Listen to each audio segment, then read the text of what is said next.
Hello everyone, आप सभी का हमारे यूट्यूब चैनल एडुग्रोन में मैं रोशनी गौतम आप सभी का स्वागत करती हूँ। मैं आपको बिजनेस स्टडी पढ़ाती हूँ और हमने सारे चैप्टर्स कंप्लीट कर लिए हैं। अब हम क्वेश्चन आंसर्स करेंगे।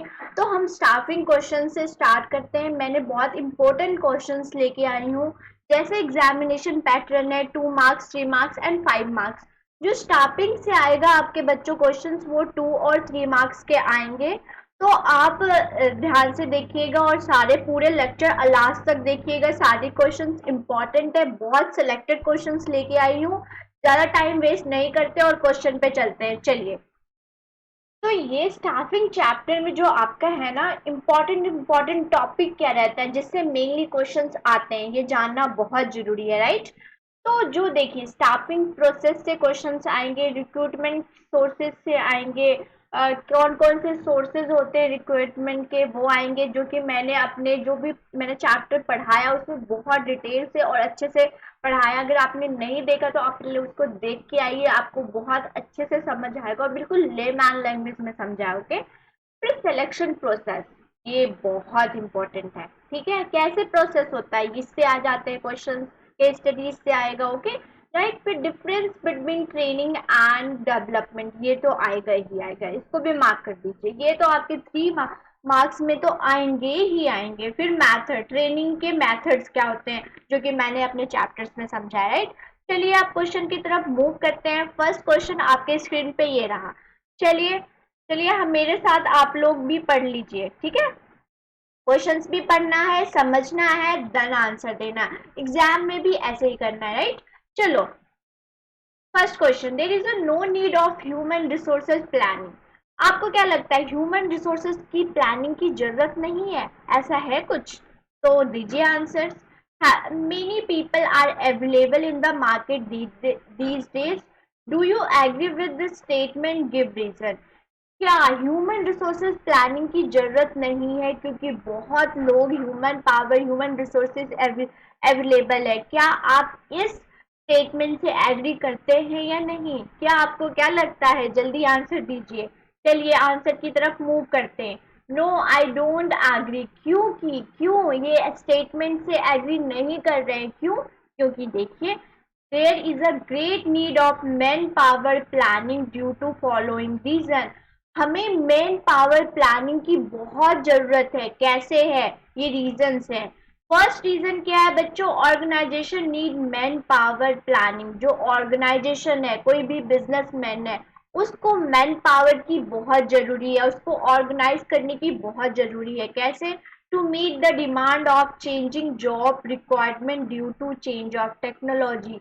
इसकी मैन पावर की प्लानिंग की जरूरत है। क्यों जरूरत है? क्योंकि नीड, लोगों की टाइम चेंज हो रहा है, नीड चेंज हो रहा है, जरूरतें चेंज हो रही हैं, टेक्नोलॉजी चेंज हो रही है। उसी के according human beings, human power, man power को भी चेंज करना पड़ेगा। इसीलिए मैन पावर की बहुत जरूरत है, प्लानिंग की बहुत जरूरत है, राइट। सेकेंड है मैन पावर रिक्वायर्ड फोरकास्टिंग। जो मैन पावर है वो फ्यूचर प्लानिंग के लिए जरूरत है। कैसे? Provide a basic recruitment, transfer, training employees. देखिए, हमने ऊपर स्टेटमेंट में क्या देखा कि मैन पावर जरूरत है एक ऑर्गेनाइजेशन को प्लानिंग करना। क्योंकि ट्रेनिंग, टेक्नोलॉजी चेंज हो रही है, उसके अकॉर्डिंग उनको उनको स्किल प्रोवाइड कराना, ट्रेनिंग प्रोवाइड कराना। वैसे ही इस स्टेटमेंट से हम एग्री नहीं करते क्योंकि ये 2 रीजन है, राइट। समझ आया? चलिए नेक्स्ट क्वेश्चन। अब नेक्स्ट क्वेश्चन क्या है हमारा?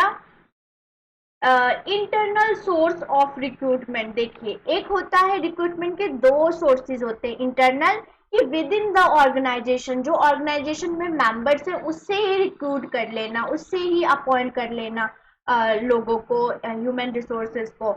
और एक होता है एक्सटर्नल, एक्सटर्नल के बाहर से न्यू न्यू ह्यूमन पावर को रिक्रूट करना, दैट इज एक्सटर्नल सोर्स। तो internal source of recruitment are better than external source of recruitment. आपको क्या लगता है, विद इन ऑर्गेनाइजेशन से रिक्रूटमेंट करना वो अच्छा है या बाहर से रिक्रूटमेंट करना वो अच्छा है? इस स्टेटमेंट से आप एग्री हैं या नहीं है? चलिए आंसर दीजिए। तो हमारा जो आंसर है वो क्या है? Yes, I agree with statement, ये आप जरूर लिखिएगा। यस, आप एग्री हैं, डिसएग्री हैं, ये लिखना है, ठीक है। फिर एडवांटेज क्यों है, क्यों है इसका भी बताना है आपने कि इंटरनल सोर्स ही क्यों मतलब बेटर है एक्सटर्नल सोर्स से। तो हमारे पास तीन, आपने दो रीजन देना है, क्योंकि ये 2 मार्क्स के हैं तो 2 मार्क्स में आपको 2 या 3 लाइन्स एग्जाम में लिख के आना है, ठीक है, चाहे कोई भी क्वेश्चन हो। तो ये कैसे क्यों है important, it is assist in the developing the high moral of employees. देखिए, जो विद इन ऑर्गेनाइजेशन सालों साल वर्क कर रहे हैं, अगर उनको आप रिक्रूट नहीं करोगे, उनकी प्लेसमेंट, उनको परफॉर्मेंस, उसको हायर प्लेस में अपॉइंट नहीं करोगे, तो उनकी जो मोरल है वो कम हो जाती है। तो उनकी मोरल बूस्ट करने के लिए आपको विद इन द ऑर्गेनाइजेशन उनको पहले चांस देना चाहिए। अगर वो कैपेबल नहीं है तो एक्सटर्नल सोर्स पे जाना चाहिए, राइट। तो फर्स्ट समझ आ गया। The candidate already working in the organisation can be evaluated from economically as the expenditure relatively less.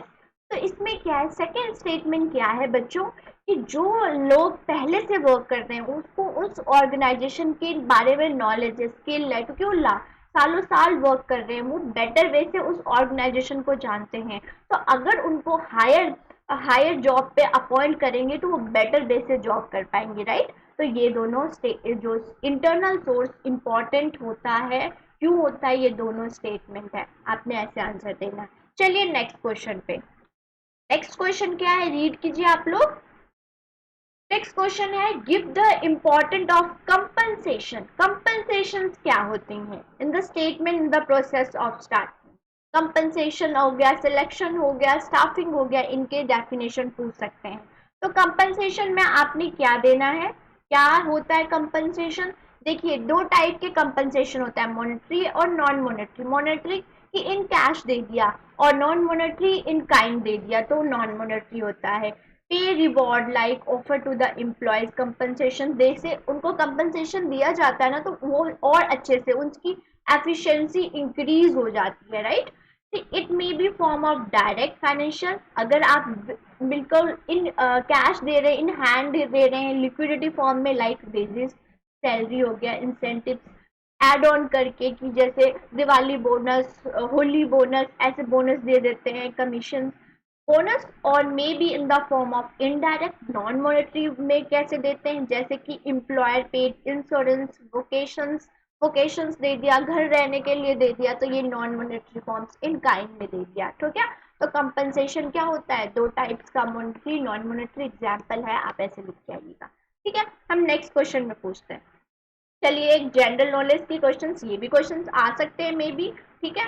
तो 2 वेबसाइट बताइए कि जिससे जो जो एम्प्लॉयज की सर्च होती हैं, लोग उसमें अपना जो भी है रिज्यूम डालते हैं, उससे ज़्यादा से ज़्यादा रिक्रूटमेंट होती हैं, 2 साइट बताइए। बहुत सारी साइट है, तो मैं 2 साइट का नाम लेके आई हूँ, जैसे www.naukri.com और www.jobstreet.com। ये दोनों साइट मैंने आपको बताया। और कौन कितने साइट्स हैं जिससे जो रिक्रूटमेंट होती है ह्यूमन रिसोर्सेज मैन पावर की, उसकी साइट का आपको कमेंट सेक्शन में लिखना है, राइट। तो आप लिखिएगा। फिर नेक्स्ट है question, state the meaning of placement as the staffing functions. Placement हमने अभी कंपनसेशन का डेफिनेशन पढ़ा, अब प्लेसमेंट की डेफिनेशन बताइए, बट वो मोल्ड करके क्वेश्चंस दे देते हैं, नथिंग एल्स, राइट। तो प्लेसमेंट क्या है, मेन बिल्कुल सिंपल टर्म में मैं बताऊं, प्लेसमेंट है कि जो जो जो वर्क कर सकता है उसको वो जॉब दे दो, ठीक है। Right person on the right job, जो जिस जॉब के लिए कैपेबल है, जिसको उसके बारे में नॉलेज स्किल है, उसको वो जॉब दो, तो उसकी वो जॉब अच्छे से वैसे कर पाएगा और अच्छे से उसकी कैपेसिटी भी इंक्रीज होगी, प्रोडक्टिविटी इंक्रीज हो जाएगी, और जो वर्क है वो भी होगा। तो क्या है placement, right person on the right job, right. और आप पढ़ लीजिएगा, आपको पीडीएफ हमारे टेलीग्राम चैनल पे मिल जाएगा, राइट। चलिए, अब आगे केस स्टडी वाले क्वेश्चन, ठीक है, ये आपके आएंगे ही आएंगे, ठीक है, 2 मार्क्स में। तो हमीश इज वर्किंग, चलिए पढ़िए मेरे साथ, working is a supervisor in a company. Hamish जो है वो सुपरवाइजर वर्क करते हैं एक कंपनी में। Due to his hard work he is promoted to the post of production manager. वो वर्क करते थे सुपरवाइजर का, उन्होंने बहुत अच्छा काम किया तो उनको क्या किया, उनको प्रमोट कर दिया प्रोडक्शन मैनेजर में। तो now the post of supervisor, अब सुपरवाइजर पे कोई नहीं है, वो वैकेंट है, ठीक है। No one can be transfer और प्रमोटेड टू द पोस्ट। अब कोई भी इस देखिए ट्रांसफर भी नहीं कर सकता और प्रमोट भी नहीं कर सकता सुपरवाइजर के जो सीट है उसमें, ठीक है। तो name the source of recruitment of the company will be use to fill up this the post. अब देखिए सिंपल सा केस स्टडी का क्वेश्चन आएगा तो आपने देखना है रिक्रूटमेंट के को अभी मैंने बताया कितने सोर्सेज ऑफ रिक्रूटमेंट थे, इंटरनल और एक्सटर्नल। अब इंटरनल में कोई है ही नहीं तो कहाँ से करेगा, एक्सटर्नल से ही करेगा। तो example external source of recruitment, बस सिंपल ये आएंगे क्वेश्चंस, ठीक है। तो क्या है एडवांटेज कैसे है, अब एडवांटेज भी मैंने आपको चैप्टर्स में पढ़ाया। तो अगर हम एक्सटर्नल सोर्स से किसी मैन पावर को रिक्रूट करते हैं तो हमारे पास उसकी एडवांटेज क्या होती है, फ्रेश टैलेंट आता है, ठीक है। हम पहले वाले जो हैं घिसे पिटे वो चल रहे हैं, वो वर्क कर रहे हैं, उनको ही ले रहे हैं। तो अगर हम एक्सटर्नल सोर्स से करते हैं तो फ्रेश टैलेंट आता है, वाइडर चॉइस होता है क्योंकि ये फ्रेश फ्रेश पढ़ाई करके न्यू मॉडर्न स्टडी करके आया है तो उसको दो। और क्वालिफाइड पर्सनल भी, क्या पता जो लोग वर्क कर रहे हैं उससे भी हाई क्वालिफिकेशन के वर्कर मिल जाए आपको। तो एक्सटर्नल सोर्स की एडवांटेज ये है। और ऐसे केस स्टडी आएगा, बहुत सिंपल है। अगर आपको बच्चों मैं बता रही हूँ अगर आपने चैप्टर 1 बाय 1 आपके सारे कंसेप्ट क्लियर हो गए ना तो केस स्टडी के क्वेश्चन आपको करने से कोई भी नहीं रोक सकता, ठीक है। चलिए अब हो गया ज़्यादा, अब हम नेक्स्ट क्वेश्चन पे मूव करते हैं। तो क्वेश्चन है it is a test use for selection of employees to measure the individual potential for learning new skills. तो यहाँ पे टेस्ट बताइए, बहुत सारे हमने टेस्ट जो सिलेक्शन प्रोसेस में टेस्ट होते हैं तो वो बताइए जिससे न्यू स्किल का पता लगो। सिलेक्शन में जब हम सिलेक्ट करते हैं तो बहुत सारी सिलेक्शन प्रोसेस होती है। आपने गवर्नमेंट एग्जाम जब आप बड़े हो गए ना तो गवर्नमेंट एग्जाम्स दोगे, आपको सबका सपना है कि हमने आईएएस आईपीएस बनना है। तो उसमें आपके एप्टीट्यूड, आप कितने एप्टीट्यूड, आपके मैथ्स रीजनिंग कैसे हैं, ये सारे आपको करेंगे ताकि आप अगर आईएएस बनना चाहते हो तो क्या आपके पास वो नॉलेज है, आप क्रिटिकल थिंकर हो। तो ये सारे टेस्ट होते हैं जो कि मैंने चैप्टर में भी पढ़ाया है। तो एप्टीट्यूड टेस्ट लिया जाएगा उस इंसान का ताकि वो, और personality test means psychological makeup, उसकी सोच क्या, उसका विचार क्या है। अगर आईएएस आप बनना चाहते हो तो आपकी पर्सनैलिटी क्या है, क्या आप पर्सनैलिटी जब इंटरव्यू होता है तो उसमें क्या देखते हैं, पर्सनैलिटी ही तो देखते हैं। तो पर्सनैलिटी अगर देखिए अगर कोई पीएचडी का देता है, एग्जाम्पल बता रही हूँ, तो पीएचडी में देखते हैं कि क्या वो उस चीज़ में कैपेबल है, उसकी उसके पर्सनैलिटी है, क्या वो रिसर्च कर सकता है। तो पर्सनैलिटी टेस्ट मतलब साइकोलॉजिकल मेकअप। इंटरेस्ट टेस्ट, अगर मैं क्या पीएचडी करना चाहती हूँ तो क्या मेरे में इंटरेस्ट है, क्या मैं पढ़ सकती हूँ, मैं क्या लिटरेचर रिव्यू कर सकती हूँ। That is this These tests identify the individual like and dislike in relation to work. Aptitude test, reasoning, mathematical, critical thinking means aptitude test, right? Personality check, उसकी body language क्या है, psychological thinking क्या है, interest, वो work के लिए वो interested है, आईएएस बनना चाहता है तो क्या उसको social work करना अच्छा लगता है। तो ये सब क्या है, ये टेस्ट है जब जो कि सिलेक्शन में लिया जाता है, ठीक है। समझ आ गया आपको, बहुत सिंपल क्वेश्चंस है ना, मजा आ रहा है क्वेश्चंस करने में। चलिए नेक्स्ट क्वेश्चंस करते हैं। There is a no need of human resources, sorry ये हमने क्वेश्चन कर लिया है तो हमने, अब हम 3 मार्क्स के क्वेश्चंस करेंगे, राइट। हमने 2 मार्क्स के क्वेश्चंस कर लिए, केस स्टडी डेफिनेशन, देखो मैंने डिफरेंट मल्टीपल क्वेश्चंस करा दिया आपको, एक केस स्टडी भी करा दिया, बहुत सिंपल था। जो था कंपनसेशन प्लेसमेंट डेफिनेशन भी पूछ सकते हैं, वो भी करा दिया, और एग्री डिसएग्री भी करा दिया। तो मल्टीपल क्वेश्चंस 2 मार्क्स में करा दिया। अब हम 3 मार्क्स में देखते हैं। 3 मार्क्स में आपने क्या लिखना है, 2 मार्क्स में आपने 2 and 3 लाइन्स लिख के आना, ठीक है। अगर एग्री डिसएग्री भी पूछा तो उसकी एडवांटेज डिसएडवांटेज भी बताना है आपने, ताकि इस पे एग्जामिनर पे अच्छा इम्पैक्ट पड़ता है, राइट। तो अगर आपके पास 3 मार्क्स के क्वेश्चंस आते हैं ना बच्चों, तो आपने 3 लाइन्स लिख के आना है। याद करके आपने 4 लाइन्स जाना है, 4 पॉइंट्स याद करके जाना है जब। लेकिन अगर क्या पता एग्जाम में भूल जाते हैं बच्चे स्ट्रेस में, तो आपने 4 तो याद करके ही जाना है, राइट। चलिए देखते हैं। 3 मार्क्स के क्वेश्चंस करने के लिए हम रेडी हैं, चलिए रेडी करते हैं। तो present day human resources management is a border concept. आपको क्या लगता है, ह्यूमन रिसोर्सेज 2 टाइप के रिसोर्सेज होते हैं, कितने कितने, चलिए कमेंट सेक्शन में लिखिए। चलो मैं बता ही देती हूँ। ह्यूमन फिजिकल रिसोर्सेज, ठीक है। फिजिकल रिसोर्सेज में हो गया मशीन्स हो गए ये सारे, और ह्यूमन रिसोर्सेज जो मैन पावर, आपको पता है इंडिया है रिच है मैन पावर रिसोर्सेज में, एंडोनमेंट है, ठीक है, ज्यादा से ज्यादा है इसको, और बहुत चीप लेबर चीप कॉस्ट पे मिल जाता है, तो उसको हम एंडोनमेंट बोलते हैं, राइट। चलिए अब हम इसका कुछ क्वेश्चन का आंसर देते हैं। Present day human resources management include following activity, क्या क्या, चलिए देखते हैं। फर्स्ट हमारा help the organise to achieve its goals. Human resources management क्यों जरूरत है, क्योंकि हमें अचीव करना है अपने गोल, ऑर्गेनाइजेशन की जो एम है गोल है उसको अचीव करने के लिए। दूसरा पॉइंट आपने क्या लिखना है, employees the skill and knowledge of employees efficiently और इफेक्टिवली।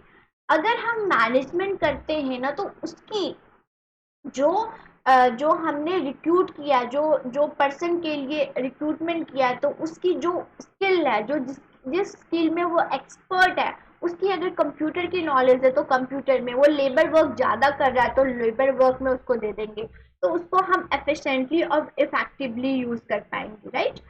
सी है एनहांसमेंट द जॉब सेटिस्फेक्शन। अगर उस जो इंसान जिस चीज़ के लिए, जिस चीज़ के उसके पास नॉलेज है, अगर उसको वो काम दीजिएगा तो वो सेटिस्फाइड करके करेगा और उसकी प्रोडक्टिविटी भी इंक्रीज होगी। डी है mention high morale and good human relation within the organisation. इन सब चीज़ों से अगर हम मैनेजमेंट करते हैं, उसको right person to right job भी देते हैं, तो उसकी मोरल होगा, इंक्रीज होगा, और उसकी जो रिलेशन है ना ऑर्गेनाइजेशन से, वो जल्दी से उस जॉब को क्विट नहीं करेगा और वो लॉन्ग टर्म के लिए उस ऑर्गेनाइजेशन में बना रहेगा। तो मोरल्स भी हम देखेंगे डायरेक्टिंग, स्टाफिंग, कंट्रोलिंग में।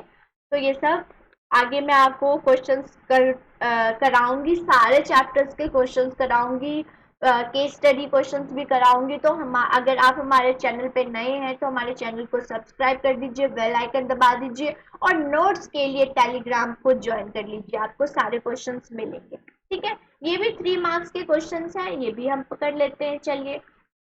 While the selecting employees, an organization is not giving any priority to disabled candidates, weaker section in the society, and even women identify the value missing in the company selection process and also suggest a remedy.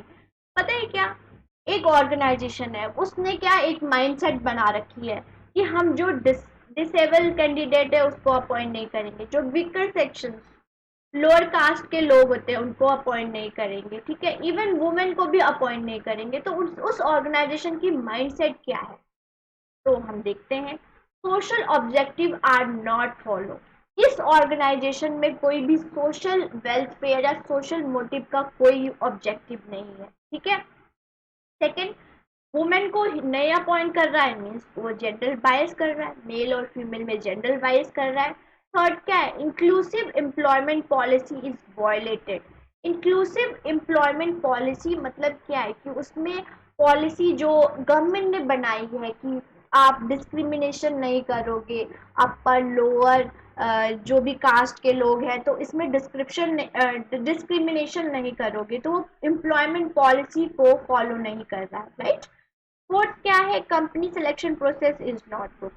जब ये सब चीज नहीं है तो उसकी वो बायस कर रहा है, डिस्क्रिमिनेट कर रहा है, उसके पास सोशल वैल्यूज नहीं है, तो वो गुड वो पॉलिसी नहीं अच्छा कर रहा है, कंपनी सिलेक्शन प्रोसेस उसकी अच्छी नहीं है, ठीक है।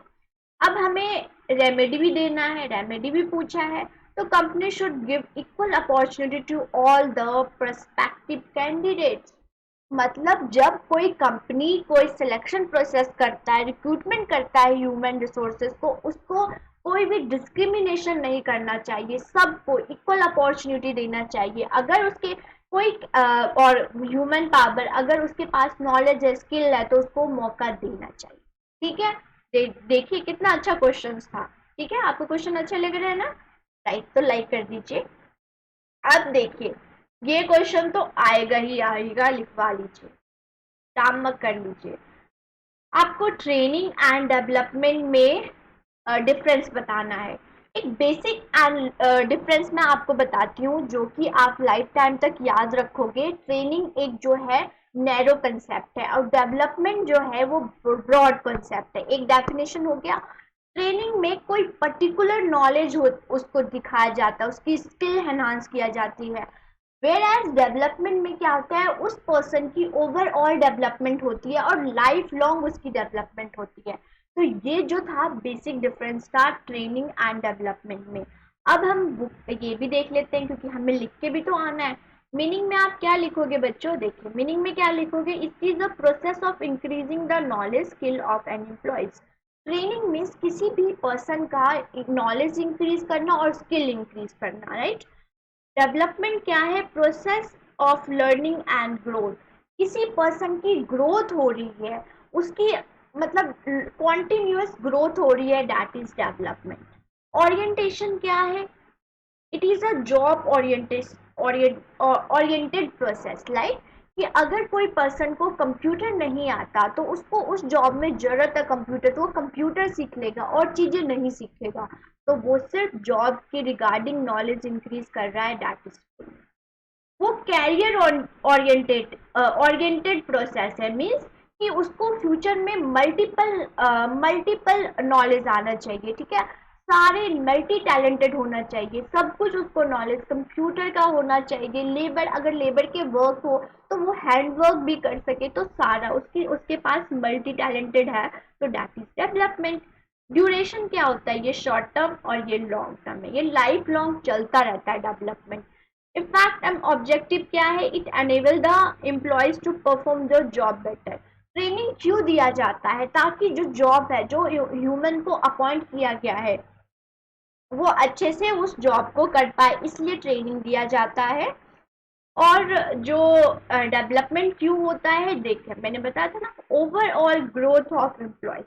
जब उस पर्सन की ओवरऑल ग्रोथ हो रही है, दैट इज डेवलपमेंट। फोकस क्या है? इसमें सिर्फ स्किल और नॉलेज पर फोकस किया जाता है। वेयर आज डेवलपमेंट में कॉन्सेप्चुअल एंड ह्यूमन आइडियाज, उसकी ओवरऑल माइंड सब कुछ की डेवलपमेंट हो रही है, that is development. Level of training, it mean for supervisor and labour. मतलब ये क्या होता है? ये ट्रेनिंग कौन देते हैं? जो सीनियर मैनेजर होते हैं। ये क्या है? Managerial skill. मतलब उसकी ओवरऑल डेवलपमेंट है, तो मैनेजरियल स्किल हो रही है। ये नैरो कंसेप्ट है, ये बहुत ब्रॉडर कंसेप्ट है। ये आप डेफिनेशन आपको 3 मार्क्स में 3 पॉइंट्स तो लिख के आना है, मैंने इतने दे दिए हैं। आप इनमें से कोई भी लर्न करके चले जाइएगा। अब फिर से 3 मार्क के क्वेश्चन में आ गया। अब देखिए, state the benefit of employees training. Training क्यों जरूरत है? अभी हम पढ़ के आए ट्रेनिंग एंड डेवलपमेंट में, ट्रेनिंग क्यों जरूरत है? Economic operation.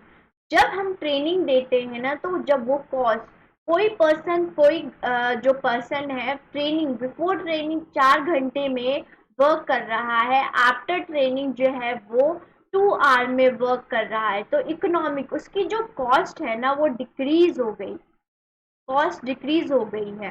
तो इकोनॉमिक ऑपरेशन, ठीक है। मिनिमम कॉस्ट लग रहा है क्योंकि उसका टाइम पीरियड आप देख रहे हो, पहले 4 आवर अब 2 आवर्स हो।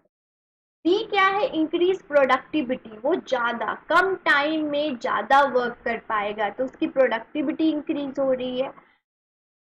एक्चुअलाइजेशन ऑफ न्यू स्किल उसकी इंक्रीज हो रही है, राइट। हायर अर्निंग्स, अब जब ये सब इकोनॉमिक होगा, अगर कॉस्ट कम होगी ऑर्गेनाइजेशन को, उसको ज़्यादा से ज़्यादा पेमेंट मिलेगी। प्रोडक्टिविटी हो रही है तो ज़्यादा से ज़्यादा पेमेंट होगी। नई स्किल हो रही है, वो उस ऑर्गेनाइजेशन को छोड़ के दूसरे ऑर्गेनाइजेशन में भी जा सकता है, तो उसकी जो इन सब की वजह से उसकी पेमेंट भी इंक्रीज हो रही है। That is benefit by the training. ठीक है, 4 पॉइंट्स, 3 पॉइंट्स भी लिख के आ सकते हैं, मैंने 4 पॉइंट्स जो कि मैंने आपको प्रॉमिस किया। अब आपको ये क्वेश्चन पूछ सकते हैं कि monetary and non monetary rewards में बताइए। कंपनसेशन हमने पढ़ा था। मॉनेटरी, अगर कोई हम बोनस दे रहे हैं, लाइक देखिए यहाँ पे नीचे आ जाइए, व्हाट इज इट इंक्लूड। अगर हम बोनस दे रहे हैं, प्रॉफिट शेयरिंग दे रहे हैं, सैलरीज दे रहे हैं, वेज दे रहे हैं, इन हैंड कैश दे रहे हैं, दैट इज मॉनेटरी। अगर हम जॉब सिक्योरिटी दे रहे हैं, स्टेटस दे रहे हैं, प्रमोशन दे रहे हैं, रिकॉग्नाइजेशन दे रही हैं, हेल्थ केयर दे रहे हैं, फैमिली हेल्थ केयर दे रहे हैं, रहने के लिए जगह दे रहे हैं, तो ये नॉन मॉनेटरी इन काइंड अगर रिवॉर्ड देते हैं। और आपको कंपनसेशन क्यों दिया जाता है? ताकि जो वो उस एम्प्लॉयज की मोरल इंक्रीज हुए, वो ज़्यादा से ज़्यादा वर्क करे, वो मोटिवेटेड रहे। अगर वो मोटिवेटेड रहेगा तो वो ज़्यादा से ज़्यादा काम करेगा, उसकी प्रोडक्टिविटी इंक्रीज होगी, बहुत सारे वो उसके अपने नॉलेज इंक्रीज करके, और वो लॉन्ग टर्म के लिए उस ऑर्गेनाइजेशन में बना रहेगा। तो monetary and non monetary reward किसी भी ऑर्गेनाइजेशन को अगर डेवलप्ड होना है, अगर आपने कल को बिजनेस मैन बनना है और आपके अंडर बहुत सारे वर्कर वर्क कर रहे हैं, तो उसको time to time monetary and non monetary reward देना चाहिए, ताकि उससे आपकी जो बिजनेस होगी ना वो इंक्रीज होगी, राइट। तो आप ये पढ़ लीजिएगा, आपको मॉनेटरी एंड नॉन मॉनेटरी में मैंने डिफरेंस बता दिया। अब हम करेंगे 5 मार्क क्वेश्चन। ठीक है, 5 मार्क क्वेश्चन में कैसे आएगा, कैसे आप लिख के आओगे, देख लीजिए। Describe the briefly the step involve in the process of staffing. ये बहुत फेवरेट क्वेश्चन है। ठीक है, और बच्चों एक और चीज, आप लिखना भी स्टार्ट कर दो, क्योंकि आपने सिर्फ वन अभी मतलब ऑब्जेक्टिव क्वेश्चंस करना कर रहे थे, तो आपको इतनी लिखने की प्रैक्टिस नहीं होगी। तो अब आपके क्वेश्चन ऑब्जेक्टिव सब्जेक्टिव टाइप आएंगे, तो आपको लिखने की प्रैक्टिस होनी चाहिए, तब करोगे तो प्रॉब्लम होगी। तो मतलब लिखा एक क्वेश्चन, क्या किया, अगर बैठे हैं तो 2-3 क्वेश्चन, 2 क्वेश्चन एक दिन में लिख लिया, इससे आपको प्रैक्टिस हो जाएगी, राइट। तो प्रोसेस ऑफ स्टाफिंग में क्या है, फर्स्ट क्या है, estimating the man power requirement. हम ऑर्गेनाइजेशन में एस्टिमेट करेंगे कि हमें कितने लोगों की, कितने एम्प्लॉयमेंट की जरूरत है, फर्स्ट स्टेप। ठीक है, फिर रिक्रूट करेंगे, उसको जितने की जरूरत है उसको न्यूज़पेपर में डाल दिया, टीवी चैनल्स में डाल दिया, बहुत सारे अभी हमने साइट्स पर है उसमें डाल दिया, तो इन सब में रिक्रूटमेंट के लिए देना चाहिए। अब क्या किया हमने, इतनी जगह तो डाल दिया, बट हमें सिलेक्ट तो हमारे पास बहुत सारे लोग आए, जरूरत थी 10 की और आगे 50, तो उन 50 में से हम 10 को सिलेक्ट करेंगे। सिलेक्ट करेंगे 10 को, क्या कि अगर हमारे ऑर्गेनाइजेशन में इस चीज के लिए वर्क है, तो उस 50 में से कौन सा कैपेबल है उस जॉब के लिए, तो उसकी एप्टीट्यूड टेस्ट करेंगे, उसकी पर्सनालिटी टेस्ट करेंगे, तो उस टेस्ट के थ्रू सिलेक्ट करेंगे, सिलेक्शन करेंगे। फिर उसको सिलेक्शन करने के बाद उस पर्सन को, अगर हमने 10 लोगों को सिलेक्ट कर लिया, तो उसको उस जॉब में दे देंगे कि हाँ आपको ये काम करना है, राइट। ओरिएंटेशन क्या होता है, जो एग्जिस्टिंग वर्कर है उनसे उन 10 लोगों को भी मिलवाएंगे, मतलब फ्रेंड्स बनाएंगे कि हाँ हमारे कंपनी ने ये 10 लोग भी ज्वाइन हुए हैं, तो आप इनके साथ फैमिलियर हो जाइए, राइट।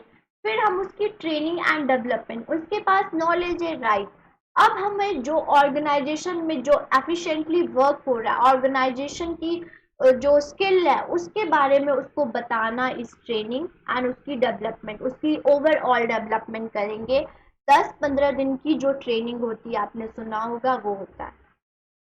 फिर वो वर्कर वर्क कर रहा है, 10 वर्कर वर्क कर रहे हैं, अपना काम किया, 1 साल हो गया, 2 साल हो गया, तो उसकी परफॉर्मेंस अप्रेजल देखेंगे कि उस जो आया था वो उसकी मतलब वो उस अच्छे से वर्क कर रहा है, नहीं कर रहा तो उसको हटा दो, कर रहा है तो उसको प्रमोट कर दो। That is promotion and career planning. उसको हायर स्टेप या हायर लेवल पे अपॉइंट कर दो। फिर अगर वो बहुत अच्छा कर रहा है तो उसकी मोरल, उसकी एफिशिएंसी, उसकी प्रोडक्टिविटी इंक्रीज करने के लिए कंपनसेशन दे दो, ताकि लाइक मॉनेटरी और in kind non monetary terms में, ताकि उसकी मोरल इंक्रीज रहे, वो अच्छे से काम कर सके। तो बच्चों ये था आपकी स्टेप। तो आपने पहले क्या देना है, मैंने डेफिनेशन यहाँ नहीं लिखा, क्यों? क्योंकि मैंने जो चैप्टर पढ़ाया था उसमें बहुत अच्छे से डेफिनेशन समझा रखा है स्टाफिंग की। तो आपने पहले डेफिनेशन देना है, डेफिनेशन 2-3 लाइन्स में लिखोगे, देन आप स्टार्ट होगे प्रोसेसिंग ऑफ स्टाफिंग। फिर उसके बाद जैसे मैंने यहाँ पे देखो अंडरलाइन किया है ना, आप ऐसे ही अटेम्प्ट करके आओगे। फर्स्ट पॉइंट लिया, उसको अंडरलाइन किया और उसको डिफाइन कर दिया। देखा, आपके पास ये नोट्स मिल जाएंगे, आप इसको पढ़ लीजिएगा। रिक्रूटमेंट लिखा, इसको अंडरलाइन किया और उसको डिफाइन कर दिया। तो ऐसे ही आप अटेम्प्ट करके आएंगे, ठीक है। अब नेक्स्ट क्वेश्चन फिर चलते हैं। नेक्स्ट क्वेश्चन हमारे 5 मार्क्स के क्वेश्चन हैं। फिर देखिए, सिलेक्शन को डिफाइन कीजिए और सिलेक्शन कैसे होता है उसके बारे में बताइए, ठीक है। ये 5 मार्क क्वेश्चन। जैसे स्टाफिंग देखिए, जैसे सिलेक्शन को डिफाइन किया है ना मैंने, वैसे ही आपको स्टाफिंग को भी डिफाइन करना है। आपको डेफिनेशन मेरे वीडियो वाले जो मैंने पढ़ाया है चैप्टर को, उसमें मिल जाएगा, ठीक है। तो नहीं देखा तो आप जाके देख लीजिए। अब हम ये देख लेते हैं कि सिलेक्शन की मीनिंग बताइए और 5 स्टेप बताइए जो सिलेक्शन में इन्वॉल्व होता है। स्टार्ट करते हैं। Selection is the process of carefully screening of candidates. Selection बहुत है। रिक्रूटमेंट क्या है कि हमें जरूरत है, इतने लोगों की जरूरत है रिक्रूट करने में। हमारे पास 50 लोग आए, हमें 10 की जरूरत है, तो 50 में से 10 लोग को ही सिलेक्ट करेंगे, उसकी स्क्रीनिंग होगी, ठीक है। दैट इज सिलेक्शन, ठीक है। इतने सारे लोगों ने फॉर्म भरे, तो उसमें से हम 10 को ही सिलेक्ट करेंगे, तो स्क्रीनिंग हो रही है कैंडिडेट्स के लिए। For appointment to choose the most, जो उस 50 में से सबसे ज्यादा जिसके पास स्किल है, जो उसकी क्वालिफिकेशन ज्यादा है, जो उस लेवल के लिए ज्यादा फिट बैठता है, उसको हमने अपॉइंट करना, that is selection. Most appropriate worker को अपॉइंट करना, डेट इज सिलेक्शन, ठीक है। स्टेप क्या होता है? प्रीलिमिनरी स्क्रीनिंग होती है, जिसमें क्या होता है, ब्रीफ डिस्क्रिमिनेशन उसके बारे में बताया जाता है। जैसे उसकी क्वालिफिकेशन देख ली, उसकी स्किल देख लिया, जैसे कि रिज्यूम मंगाते हैं लोग, तो रिज्यूम में क्या होता है उसके बारे में थोड़ा शॉर्ट शॉर्ट हो गया। अब हमें उसकी क्वालिफिकेशन पता चल गई, फिर उसके बाद हम उसकी टेस्ट लेंगे कि वो कैपेबल है, जैसे कि एप्टीट्यूड टेस्ट हो गया, पर्सनालिटी टेस्ट हो गया। फिर आ गया एम्प्लॉयमेंट इंटरव्यू। आपने सुना होगा कि कोई भी गवर्नमेंट एग्जाम दे रहे हैं तो टायर 1, टायर 2, फिर उसके बाद इंटरव्यू होता है। इंटरव्यू में उसकी पर्सनैलिटी देखी जाती है, क्यों? क्योंकि उसको इस जॉब में क्या उसको इंटरेस्ट है या नहीं, क्या उसके इंटरेस्ट है तभी वो अच्छे से कर पाएगा, अगर इंटरेस्ट नहीं है तो नहीं कर पाएगा। फोर्थ क्या है? Reference and background checking. अब उस इंसान की बैकग्राउंड, क्या प्रीवियस उसकी जो जॉब थी, वो जहाँ जॉब कर रहा था, उसका नेचर, उसका ह्यूमन नेचर कैसा था, क्या वो जो एम्प्लॉयज से लड़ता नहीं था, उसकी जो बिहेवियर थी अच्छी थी, या क्या उसकी कोई क्रिमिनल केस तो नहीं है। तो बैकग्राउंड चेकिंग होती है। फिर आता है सिलेक्शन डिसीजन। फिर उसके बाद ये सारे चेक करके उसको पास सिलेक्ट कर लिया जाता है। 50 में से हमने 10 को सिलेक्ट कर लिया। फिर उसकी मेडिकल टेस्ट भी लिया जाता है। क्यों लिया जाता है? क्योंकि वो मेंटली और फिजिकली फिट है, वो बैठ सकता है। वो उसको हमने सिलेक्ट तो कर लिया, लेकिन वो बैठ ही नहीं सकता, उसकी जो साइकोलॉजिकल अच्छी नहीं है, वो मेंटली फिट नहीं है, तो मेडिकल टेस्ट भी होता है। जब ये सब चीजें हो जाती हैं तो कहता है लो भैया आपको ये जॉब दे दिया, जॉब ऑफर दे दिया, ठीक है। समझ आ रहा है आप लोगों को? Contract of employees. फिर कॉन्ट्रैक्ट साइन करवाया जाता है कि आप 2 साल के लिए करोगे, 3 साल के लिए करोगे, ऐसे करोगे। कॉन्ट्रैक्ट में उसमें बताया जाता है कि आपको इतनी पे, इतनी सैलरीज मिलेंगी, इतने अलाउंसेस, एक्स्ट्रा चीजें आपको क्या मिलेंगे, वर्क रूल दिया जाता है, इतने टाइम तक के लिए वर्क करना, तो एक कॉन्ट्रैक्ट बना के उसको दे दिया जाता है। ठीक है, तो ये सारे चीजें आप लिख के आओगे। पहले सिलेक्शन का डेफिनेशन दोगे, फिर वन बाय स्टेप बताओगे कि स्क्रीनिंग होती है, सिलेक्शन होता है, एप्टीट्यूड टेस्ट होगा, फिर इंटरव्यू होती है, फिर उसकी बैकग्राउंड चेकिंग होती है, फिर सिलेक्शन डिसीजन की हमने आप सिलेक्ट करना है, मेडिकल टेस्ट भी होती है कि वो मेंटली और फिजिकली फिट है या नहीं, जॉब दे दिया जाता है, फिर कॉन्ट्रैक्ट दिया जाता है जिसमें सब कुछ, उसकी सैलरी, उसकी अलाउंसेस, उसके वर्क रूल, क्या करना आपने नहीं करना, सब कुछ मेंशन होता है। और ये से होता है बच्चों सिलेक्शन, राइट। अब नेक्स्ट क्वेश्चन ऐसे हम करते हैं, नेक्स्ट क्वेश्चन पे हम आ गए। चलिए, नेक्स्ट क्वेश्चन है, अगर आप लोगों को अच्छा लग रहा है मेरा पढ़ाना तो प्लीज लाइक कर दीजिए। What do you mean by on the job training? Training बहुत दो टाइप के होते हैं, on the job end of the job. आपको नहीं पता तो मैंने डेफिनेशन और सारे मेथड, इसमें सिर्फ मैं ऑन द जॉब के मेथड्स बताऊंगी। सेम एग्जामिनर आपसे ऑफ द जॉब भी पूछ सकता है, तो आपको आना चाहिए, राइट। तो नहीं आपने देखा तो मैं I am repeating again and again कि आप उसको जाके देख लीजिए। तो इसमें क्या, explain three method of the job, job on the job training हमें बताइए और उसके मेथड भी बताइए। तो ऑन द जॉब क्या होता है, learning by doing by the sub ordinate under the supervision of superior and the actual work place. जब कोई पर्सन, ह्यूमन मैन पावर अपने काम करते करते अपनी ट्रेनिंग, अपने स्किल, अपने नॉलेज को इंक्रीज कर रहा है अंडर द सुपरवाइजर, और जो हायर अथॉरिटी है उसको क्या कहते हैं, ऑन द जॉब।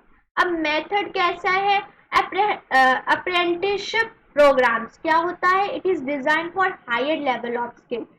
मतलब कि आपको और भी नॉलेज, आपकी नॉलेज है ठीक है, मतलब आपको और भी नॉलेज उससे ज़्यादा इंक्रीज करना है। अगर आपको जावा आता है तो और सी प्लस प्लस भी आना चाहिए, ठीक है, ये सब चीज़ें। तो on the job and explain the classroom instruction in a particular subject, कि आपको आप अपने नॉलेज को, अप्रहेंशिप प्रोग्राम्स दिया जाता है, ट्रेनिंग सेमिनार होते हैं, उससे उसकी नॉलेज इंक्रीज होती है। कोचिंग क्या होता है, कोचिंग में क्या होता है, simply consist of training, observing the supervisor as the develop the basic skill necessary for operating the machines. अब क्या होता है कि कोई भी एम्प्लॉयज को हायर किया जाता तो एकदम से उसको ये नहीं बोलता कि चलो आप इस मशीन को चलाने दो। पहले वो दो तीन जो उसके सुपरवाइजर सुपीरियर है वो उसको लुक करेगा, लुक आफ्टर करेगा कि हाँ वो उस मशीन को कैसे ऑपरेट कर रहे हैं। ठीक है, तो वो कोचिंग ले रहा है, अपने सुपरवाइजर को देख रहा है वो कैसे वर्क कर रहे हैं, that is coaching.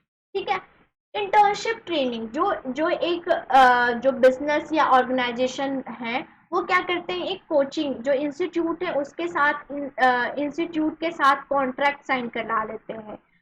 Contract sign में क्या होता है, जो कोचिंग में जो बच्चे स्टूडेंट्स पढ़ रहे होते हैं वो साथ के साथ इंटर्नशिप करते हैं, राइट, इंटर्नशिप करते हैं। तो वो जब कोई ऑर्गेनाइजेशन इंस्टीट्यूशन के साथ कॉन्ट्रैक्ट कर लेता है और उस स्टूडेंट्स को इंटर्नशिप प्रोवाइड कराता है, प्रैक्टिकल नॉलेज प्रोवाइड कर रहा था, इंस्टीट्यूशन में क्या वो थियोरेटिकल नॉलेज ले रहा है, बट जब प्रैक्टिकल के लिए उसको क्या होता है, इंस्टीट्यूट वो बिजनेस ऑर्गेनाइजेशन में जाना पड़ेगा। थ्योरी पढ़ लिया इंस्टीट्यूट में, अब उसको प्रैक्टिकल नॉलेज चाहिए तो बिजनेस ऑर्गेनाइजेशन में जाएगा और उसको इंटर्नशिप, इसमें कुछ पेमेंट भी होती है, कोई कोई में किसी में पेमेंट नहीं होती। फिफ्थ क्या है, जॉब रोटेशन, मतलब एक जॉब से दूसरे जॉब पे शिफ्ट कर देना, तो इससे उसकी नॉलेज इंक्रीज होगी। अब वो उसी जॉब पे कर रहा है सालों साल, तो इससे उसकी जो वो बोर भी हो जाएगा, तो उसको हमेशा क्या होता है, नीड स्किल को इंक्रीज करने के लिए एक जॉब से दूसरे जॉब पे शिफ्ट कर दो, इस जॉब रोटेशन। ये है, देखिए ऑन द जॉब मैंने ऐसे अपने वीडियोस जो मैं क्लास में मैंने पढ़ाया है जो भी चैप्टर्स डिटेल एक एक चीज़ मैंने पढ़ाया है, तो आप उसको जाके ज़रूर वॉच कीजिए और बिल्कुल ऐसे प्रेजेंटेशन तो आपको पढ़ने में भी मज़ा आएगा। यही से हमारे क्वेश्चन सारे खत्म हो जाते हैं। मैंने आपको बता दिया कि कैसे क्वेश्चंस आ सकते हैं 2 मार्क 3 मार्क और 5 मार्क के, और ऐसे ही आपने कैसे अटेम्प्ट करना। देखो बच्चों, क्वेश्चंस तो आपको कहीं भी मिल जाएंगे, इंटरनेट पे हैं, बुक्स परचेज कर लोगे, लेकिन लिख के कैसे आना है ना, आप देख रहे हो, ऐसे आपने लिख के आना है। जैसे कि ये देखिए क्वेश्चन में है, आपने एग्री डिसएग्री को कैसे लिखना है, अगर केस स्टडी वाले आ जाते हैं तो कैसे लिखना है। तो ऐसे आपको, मेरा मेन मोटिव क्या था कि आपको क्वेश्चंस कैसे लिखना है वो आना चाहिए, ठीक है। तो मैंने बता दिया, फिर भी कोई डाउट होता है तो आप हमारे कमेंट सेक्शन में लिख सकते हैं। मैं हमेशा आपको गाइड करने के लिए और हेल्प करने के लिए यहाँ पे प्रेजेंट हूँ, राइट। कोई भी क्वेश्चन आता समझ नहीं आता, आप पूछ सकते हैं। और एक बार अगर आपको अच्छा लगा तो आप इस चैनल को सब्सक्राइब कर दीजिए और लाइक कर दीजिएगा। हम फिर नेक्स्ट चैप्टर के क्वेश्चंस में मिलेंगे, तब तक के लिए अपना ध्यान रखिए। Good luck.